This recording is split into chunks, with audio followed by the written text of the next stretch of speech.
तो एक्सरसाइज 4.4 का second question इस वीडियो में करते हैं। इस क्वेश्चन में क्या है पहले एक बार समझ लेना।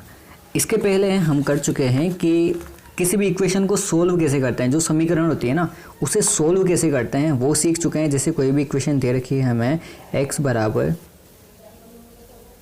7 + 8 या फिर 8 बराबर दे रखा है 7x + 3, ऐसे कुछ इक्वेशन दे रखी है, समीकरण दे रखी है एक, उसको सॉल्यूशन कैसे करते हैं। सॉल्यूशन का मतलब जो चर है, जो अल्फ़ाबेट है उसकी वैल्यू निकालना, वही क्या है समीकरण को हल करना है। तो उसकी वैल्यू निकालना हम पहले सीख चुके हैं। ये तो हो गई पहली बात। दूसरी, इसके बाद हमने क्या सीखा कि समीकरण बनाते कैसे हैं, एक्चुअल में समीकरण बनती कैसे है। जैसे हमें कुछ लाइनें दे रखी होगी कि x में 7 जोड़ने पर हमें 14 प्राप्त होता है, तो उसकी समीकरण बनाई थी x + 7 = 14। ये है समीकरण बनाना। ये दोनों चीज़ें हम पहले सीख चुके हैं। यही दोनों चीज़ें मिक्स होकर के इस दूसरे क्वेश्चन में पूछी गई है। मतलब ये कुछ लाइनें दे रखी है, इससे हमें इक्वेशन भी बनानी है और उस इक्वेशन को सोल्व भी करना है। दोनों चीज़ें इस क्वेश्चन में करनी है, ठीक है। तो इस क्वेश्चन को समझना। पहला क्वेश्चन है दूसरे का। अध्यापिका बताती है कि उनकी कक्षा में एक विद्यार्थी द्वारा प्राप्त किए गए अधिकतम अंक प्राप्त किए गए न्यूनतम अंक का 2 गुना जमा 7 है। प्राप्त किए गए अधिकतम अंक 87 है, तो प्राप्त किए गए न्यूनतम अंक क्या है। पहली बात यहाँ पर ध्यान देना, प्राप्त किए गए न्यूनतम अंक क्या है।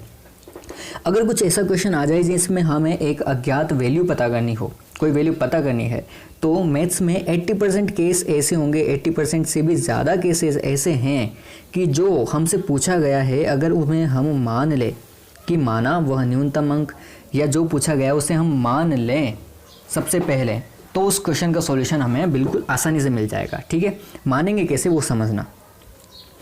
यहाँ पूछा है प्राप्त किए गए न्यूनतम अंक क्या है, तो हम मान लेंगे कि प्राप्त किए गए न्यूनतम अंक क्या है, x है।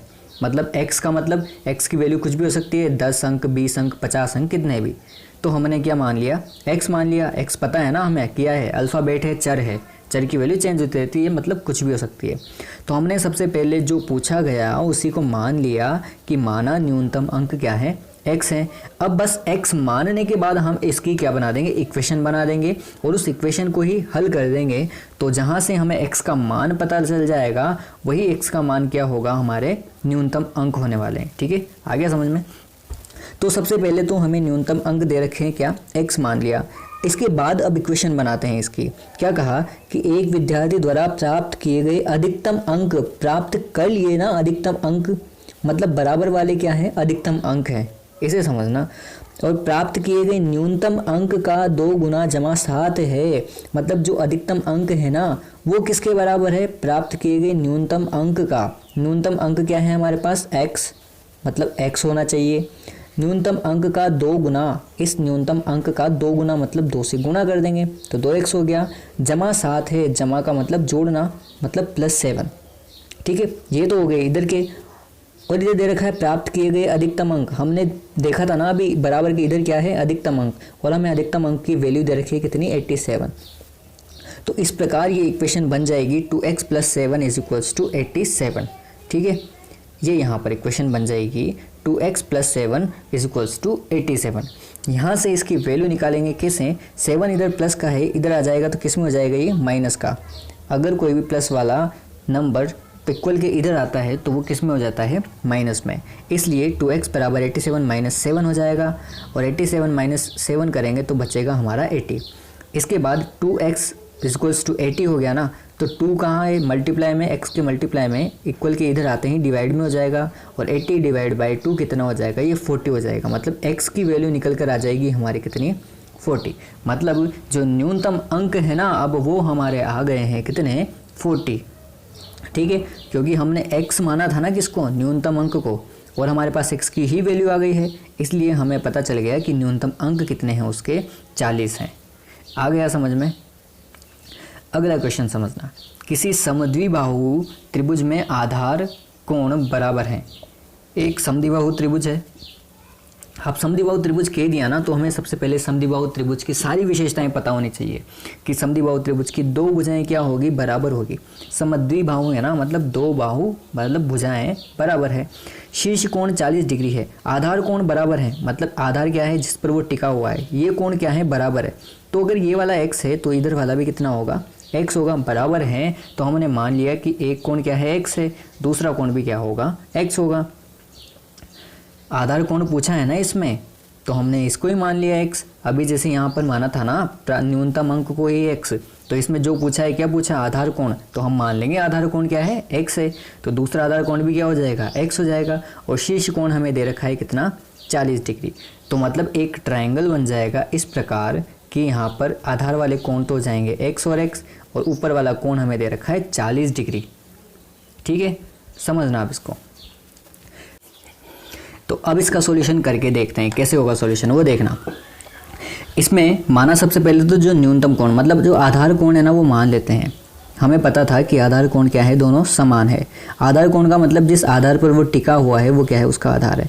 इस पर बनने वाले दोनों कोण, इसके ऊपर तो यही बन रहे हैं ना, दोनों कोणों को क्या मान लिया हमने, x मान लिया। तो ये वाला x है तो इधर वाला भी x होगा, ये कहा था अभी मैंने ऊपर।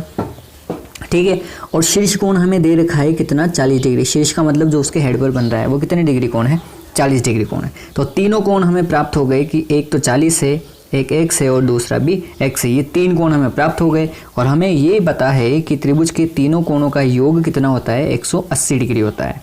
ठीक है, इसलिए हम लिख देंगे कि जो त्रिभुज के तीनों कोण थे ना उसमें x और 40 तीन कोण बन रहे थे, इसलिए हमने लिख दिया x + 40 बराबर कितना, 180 डिग्री। x और x हो गए 2x + 40 हो गए। ये 40 इधर प्लस का इधर आया तो माइनस का हो जाएगा, तो 2x बराबर कितना हो जाएगा, 140 हो जाएगा। 2x बराबर 140 होते ही 2 इधर मल्टीप्लाई में इधर आ जाएगा, तो किस में हो जाएगा, ये डिवाइड में। मतलब x बराबर कितना आ जाएगा, 140/2 हो जाएगा। और ये कितना आ जाएगा, यहाँ से x बराबर 70 डिग्री। मतलब जो आधार का कोण है ना वो कितने डिग्री आ गया हमारा, 70 डिग्री आ गया। इसे मानने से हमें मतलब क्या निकलता है वो देखना, कि सबसे पहले हम जो लास्ट में पूछा गया है उसे ही माने ना, तो हमारे पास जो आंसर आएगा ना वो डायरेक्ट वही आंसर आएगा जो हमसे पूछा गया है। जैसे हमसे माना था कि न्यूनतम अंक क्या है, तो हमने न्यूनतम अंक को ही मान लिया क्या, x। तो हमारे पास जो x की वैल्यू आई वही क्या आ गए, इसके न्यूनतम अंक आ गए। दूसरे क्वेश्चन में हमसे क्या मांगा कि त्रिभुज का आधार कोण क्या है, तो हमने त्रिभुज के ही आधार कोण को मान लिया x। तो हमारे पास जो x की वैल्यू आई वो क्या आ गई, इसके आधार कोण आ गए। इसी प्रकार करते हैं अब तीसरे वाले क्वेश्चन को। सचिन द्वारा बनाए गए रनों की संख्या राहुल द्वारा बनाए गए रनों की संख्या से 2 गुनी है। उन दोनों के द्वारा मिलाकर बनाए गए कुल रन एक दोहरे शतक से 2 रन कम है। प्रत्येक ने कितने रन बनाए। वापस वही, जैसे इनमें पूछा न्यूनतम अंक, इसमें पूछा आधार कोण, इसमें पूछा गया है प्रत्येक ने कितने रन बनाए। तो हम मान लेंगे इसमें भी वही कि माना प्रत्येक ने x रन बनाए या राहुल ने कितने बनाए। तो हमने माना कि राहुल ने रनों की संख्या कितनी है, x है। तो सचिन ने कितने रन बनाए, सचिन ने राहुल से 2 गुने रन बनाए थे ना, इसलिए अगर राहुल के x रन हैं तो सचिन के कितने हो जाएंगे, 2x हो जाएंगे, क्योंकि इसके 2 गुने का मतलब 2x हो जाएगा। अब करते हैं प्रश्नानुसार। इस प्रश्नानुसार का मतलब प्रश्न में क्या कहा उसके अकॉर्डिंग इसको जमाने की कोशिश करते हैं। उसमें कहा है कि दोनों के अंकों का योग राहुल द्वारा, यहाँ पर कहा गया है सचिन द्वारा बनाए गए रन राहुल द्वारा बनाए गए रनों की संख्या से 2 गुनी है। अब प्रश्नानुसार में कहा है कि दोनों द्वारा मिलकर बनाए गए कुल रन, दोनों के द्वारा जो रन बनाए हैं ना, मतलब हमने माना था कि सचिन द्वारा तो x बना लिए गए, राहुल द्वारा बनाए गए राहुल द्वारा तो बनाए थे x और सचिन द्वारा कितने बनाए, 2x। इन दोनों की जो रन है, इन दोनों के रनों का कुल योग जो है वो एक दोहरे शतक से 2 रन कम है। दोहरे शतक, शतक क्या होता है, शतक का मतलब होता है 100। ठीक है, दोहरा शतक मतलब 2 बार 100 लग गया, मतलब कितने हो गए वो टोटल मिलाकर 200 हो गए। शतक से 2 रन कम है, मतलब 200 में से अगर 2 माइनस करते हैं तो हमारे पास 198। तो ये 200 में 2 कम हुए ना, तो ये कहाँ से निकले, 200 - 2 किए जब। अब समझना इसको, माना राहुल के रनों की संख्या क्या है, x है, तो सचिन के द्वारा कितने हो जाएंगे, 2x हो जाएंगे। अब इसमें कहा था कि दोनों के रनों का योग जो है वो 200 - 2 है, मतलब दोहरे शतक से 2 रन कम है ना, तो हमने उसको क्या लिखा, 200 - 2 लिखा। आगे आप समझ में, तो x + 2x कितना हो जाएगा, 3x हो जाएगा। इन दोनों को हल किया तो 198 हो गया। 3 इधर मल्टीप्लाई में इधर आएगा तो डिवाइड में हो जाएगा, तो x बराबर यहाँ से आ जाएगा 66 रन। मतलब राहुल के द्वारा बनाए गए रन कितने हैं, वो हैं 66 रन। 66। ठीक है, तो राहुल के द्वारा बनाए गए रन तो आ गए। अब सचिन के द्वारा बनाए गए रन कैसे निकालेंगे, यहाँ पर तो आ गया 66।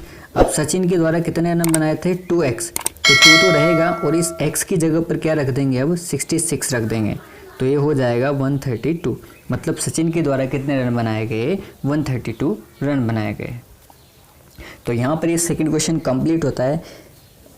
इस क्वेश्चन में इक्वेशन भी बनानी थी और उसको सॉल्यूशन भी करना था। बाकी के वीडियोस का लिंक तुम्हें डिस्क्रिप्शन में मिल जाएगा।